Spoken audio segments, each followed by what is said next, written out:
mom of 3 and as a working mom na rin ngayon, patience talaga yung pinaka natutunan ko kasi iba-iba sila ng age, malalayo yung gap nila. So I have to know, I have to learn yung paano ba sila kailangan nakausapin in a way na hindi sila magtatampo, hindi sila magre-retaliate, and kung paano sila utusan.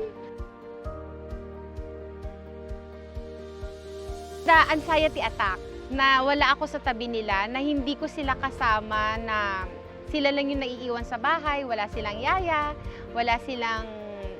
walang bantay na kasama na manggigising sa kanila or mag-check kung nakasaksak ba yung mga sakit, yung mga ganyan, na yung mga nakakatulugan nilang mga gadgets na nakasaksak. Yun yung nakakatakot kapag wala ako sa tabi nila.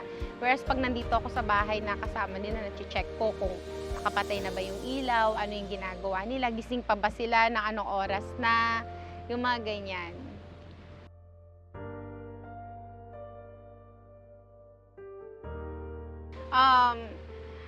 Naalala ko, yung mga bata, ang liliit pa lang nila, with the blink of an eye, they're all grown up. I have my 20, 16, and 11 now. And parang ang bilis lang eh. Yun yung parang nakaka-miss lang na ang liliit pa lang nila and now they have their own space. And another one is si mama ko. Yung mga memorable experience with my mom na yun yung malaking factor bakit ako hands-on mom ngayon. Because of my mom. So pag naaalala ko how she served yung papa ko, kung paano niya kami pagsilbihan nung bata kami, naaalala ko lahat ng mga yun. And gusto kong maranasan ng mga bata yung mga gano'n na makatikim sila na masasarap na ulam na hindi lang pang piyesta na nakakain.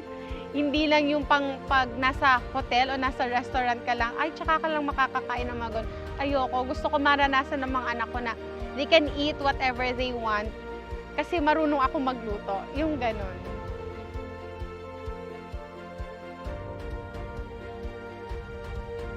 From me, sanang when the time comes na magkaroon sila ng family nila, maalala nila kung ano yung mga nagawa ko for them.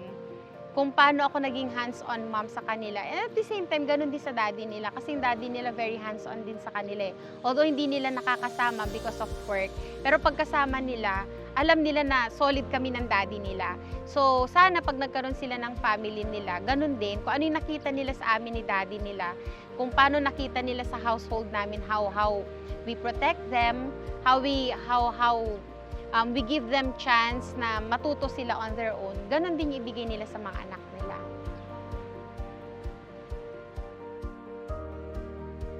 So guys, we're now done with the interview and now we're going to May's house for a surprise. So she doesn't know anything. So yeah, this is exciting. Let's go!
To my kids, Shan, Kuya, and Babe, my message to the three of you is, I hope na alam ninyo kung bakit medyo minsan nag-strict si Mommy, and I hope na maging independent pa kayo and more strong kasi mahaba pa yung life, mahaba pa yung journey ninyo, and sana kung ano man yung mga natutunan ninyo or mga dapat pa ninyong matutunan, put it in your heart kasi Yun naman yung gusto namin ni Daddy sa inyo, di ba? I always remember na si Mama at si Papa no, lagi yung sinasabi na wala kami ipapamana sa inyo but only education. So, yun lang din yung masasabi ko sa inyo yung tatlo na study wiser, study harder para kung gugustuhin nyo man na mapunta kung saan ninyo gustong pumunta, then I'll just be here to support you and I hope na maging successful kayo in life. Especially you, my only daughter.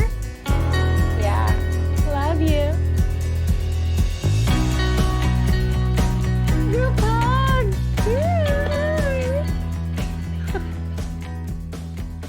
Bilang ilaw ng tahanan, I know it's a tough job, but knowing na may pamilya tayong uuwian, winner pa rin sa feeling.